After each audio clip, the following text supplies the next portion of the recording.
The one rule I had given my sister was simple: never leave my son alone with him. She knew exactly why I had made that rule, and for years, she respected it. Until one afternoon, she decided the rule didn't matter. I was at work when my sister called and said she needed me to come home immediately. Her voice was shaking, but she wouldn't explain what had happened. When I arrived, I found my son sitting silently on the couch. My sister was standing in the kitchen, looking nervous. I immediately noticed the man sitting outside on the porch. It was my ex-husband. I froze. I had spent years keeping him away from my son because of his violent behavior and the damage he had caused our family. I looked at my sister. "You brought him here?" She avoided my eyes. He wanted to see his son. I felt my entire body go cold. "You knew the rule." She sighed. "He's still breathing, isn't he?" I couldn't believe what I had just heard. My son looked at me and whispered, "Mom, I was scared." That was all I needed to hear. I walked outside and told my ex-husband to leave immediately. He laughed. "You can't keep me away from my own son forever." I didn't answer. I simply closed the door and called my lawyer. My sister began crying. I didn't think anything would happen. I looked at her. "You weren't supposed to think. You were supposed to follow one rule." She told me she thought I was being too protective. "You've always been afraid of him," she said. "No," I replied. "I've been afraid of what he might do to my son." The next morning, I discovered something even worse. My ex-husband had taken photographs of my house and had been asking my son questions about our daily routine. He wanted to know when I went to work, when my son came home from school, and who usually stayed with him. I felt sick. My sister had unknowingly given him access to information I had spent years protecting. I confronted her. She broke down and admitted that she had told him everything. His school schedule. My work hours. Even where I kept the spare key. I couldn't speak. "You almost put my child in danger," I whispered. She cried. "I swear I didn't know he would use it against you." But the damage was already done. That evening, my son asked me whether his father was coming back. I hugged him tightly. "No one is coming near you without my permission."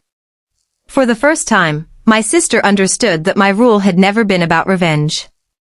It had been about protecting my child. And she had almost destroyed the safety I had spent years building. But what happened next was something none of us expected. My ex-husband disappeared. And 3 days later, the police arrived at my door with information that changed everything. The police told me they had found my ex-husband's vehicle abandoned several miles away.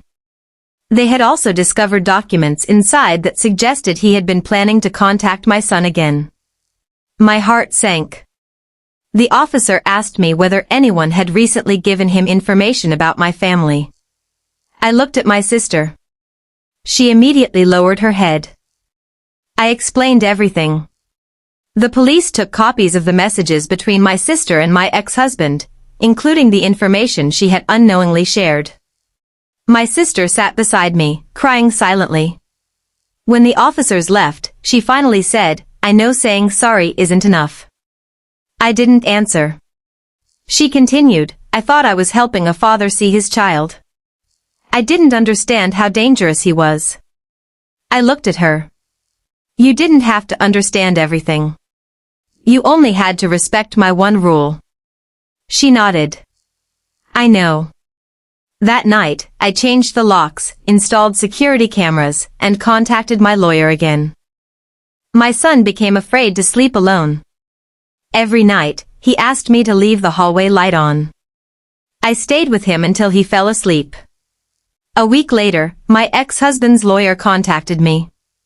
He claimed that my ex-husband wanted visitation. I immediately refused.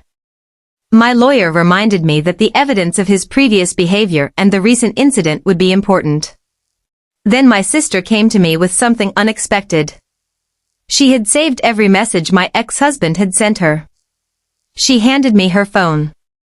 "I want you to have these," she said. I looked at the messages. They showed that he had deliberately manipulated her. He had told her he had changed. He had promised he only wanted to apologize to our son. But then he started asking questions about my schedule and our home. My sister had finally understood what he had been doing. "I should have listened to you," she whispered. I nodded. "Yes, you should have." For several weeks, we worked with the authorities and my lawyer. My sister cooperated fully and gave them everything she had. Eventually, my ex-husband was located. The evidence was presented, and the court ordered strict restrictions on his contact with my son. For the first time since the incident, I felt like I could breathe. My son slowly became less afraid. One evening, he asked me, "Is Auntie still my aunt?" I smiled. "Yes." "Even after what she did?" I looked at him carefully. "She made a terrible mistake. But she realized it and helped fix it." He thought for a moment. "Does that mean I can forgive her?" I hugged him. You can forgive someone when you're ready. But forgiveness doesn't mean forgetting what happened. The next weekend, my sister came over. She stood at the doorway and asked my son if she could speak to him. He nodded. She apologized directly to him. "I broke your mom's rule, and that made you feel unsafe." "I'm sorry." My son looked at her for a long time. Then he said, "Please don't do it again." She promised. And this time, she understood that the promise wasn't just to me. It was to him. Our family had almost been torn apart by one careless decision. But the truth, the evidence, and my sister's willingness to take responsibility gave us a chance to repair what had been damaged. I knew things would never return to exactly how they were before. Trust had to be earned again. And this time, I wasn't going to ignore the warning signs. Months passed, and our home slowly became peaceful again. My son started sleeping through the night, and the fear that had followed him after that incident finally began to fade. My sister also changed. She never asked to be trusted again. Instead, she patiently proved that she could respect boundaries. One afternoon, she came to my house carrying a small box. "I found something that belongs to you," she said. Inside was an old photograph of my son when he was 5 years old. On the back, my sister had written a note years earlier, "He will always be my little nephew, and I will always protect him." She looked embarrassed. "I forgot what this meant," she whispered. I looked at the photograph and then at her. "You remembered now." She nodded. "I'll never forget again." My son walked into the room and saw the photograph. He smiled. "Auntie, that's me." My sister laughed. "Exactly." He sat beside her, and for the first time since the incident, I saw them laughing together without fear. That moment meant more to me than an apology ever could. Later that year, my ex-husband requested another hearing. He claimed that he had changed and deserved another chance. But this time, we were prepared.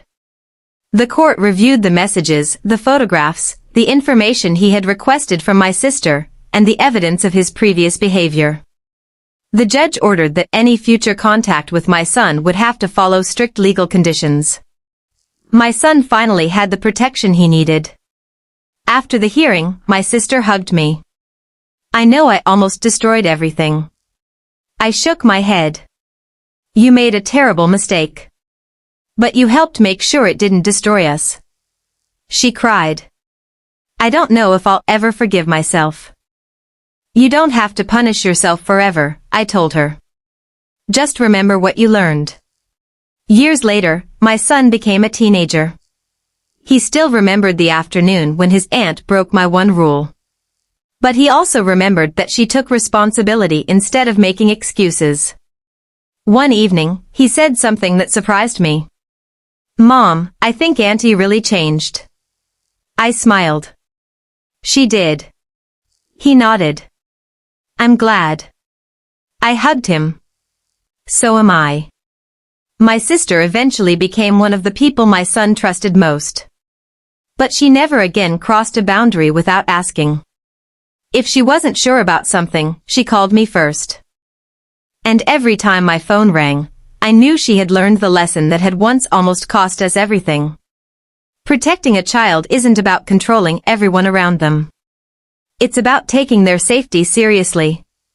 My sister had once said, "He's still breathing, isn't he?" Those words had nearly destroyed our relationship. Years later, she apologized for them one final time. "I was so wrong," she said. "I thought being alive was enough." I looked at her. "It isn't." She nodded. "A child deserves to feel safe, too." I smiled. And that was the moment I knew she finally understood.